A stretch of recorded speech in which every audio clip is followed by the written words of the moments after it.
दिनांक 20 नवंबर को अमरावती स्थित श्रमिक पत्रकार भवन में महाराष्ट्र राज्य पुलिस पाटिल कल्याणकारी संगठन के जिलाध्यक्ष एडवोकेट प्रमोद वानखड़े द्वारा एक पत्रकार परिषद का आयोजन किया गया, जिसमें पुलिस पाटिल संगठन की अनेक मांगों संग मानधन बढ़ाने की प्रमुख मांग की जानकारी दी गई।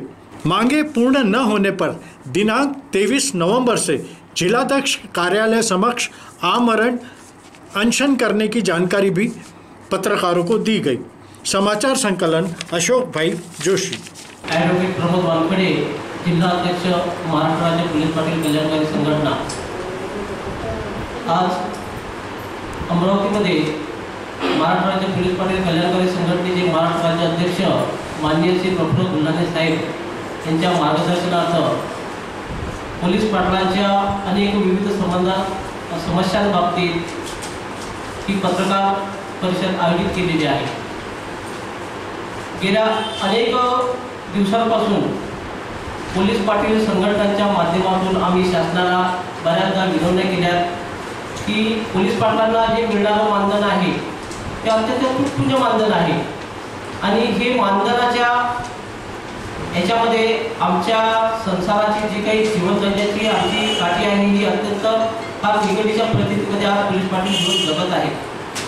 त्याकरिता शासनाच्या कानावर आमचा आवाज पोहोचावा आणि शासनाने आमच्या ज्या काही प्रलंबित मागण्या आहेत त्या मान्य कराव्या याच्याकरता महाराष्ट्र राज्य पोलीस पाटील कल्याणकारी संघटनेच्या माध्यमातून येत्या 23/11/2023 पासून जिल्हाधिकारी कार्यालय अमरावती येथे आम्ही बेमुदत साखळी उपोषणाला सुरुवात करणार आहोत। नमस्कार, मी ॲडव्होकेट प्रमोद वानखड़े, महाराष्ट्र राज्य पोलीस पाटील कल्याणकारी संघटनेचा जिल्हाध्यक्ष। आम्ही गेल्या अनेक दिवसापासून पोलीस पाटील यांच्या मानधन वाढ संदर्भाने शासनाला विनवण्या करत आहोत, परंतु शासनाच्या कानापर्यंत आमचा आवाज अजूनही पोहोचलेला नाही असं आम्हाला वाटतंय।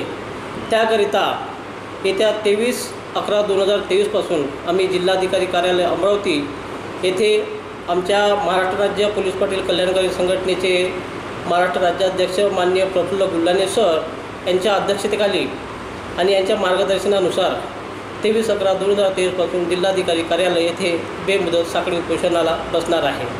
आणि याच्या मागचा उद्देश असा आहे की शासनापर्यंत आमचा आवाज पोहोचला पाहिजे। आमच्या मानधनामध्ये जे काय आम्हाला तुटपुंज मानधन मिळते त्या मानधनामध्ये शासनाने वाढ करावी, 1967 पोलीस पाटील ॲक्ट याच्यामध्ये सुधारणा करावी आणि याच्या नंतरही अनेक अशा काही पोलीस पाटलांच्या बहुविविध समस्या आहेत त्या समस्या निकाली काढाव्या याच्याकरता आम्ही उपोषणाला बसणार आहोत।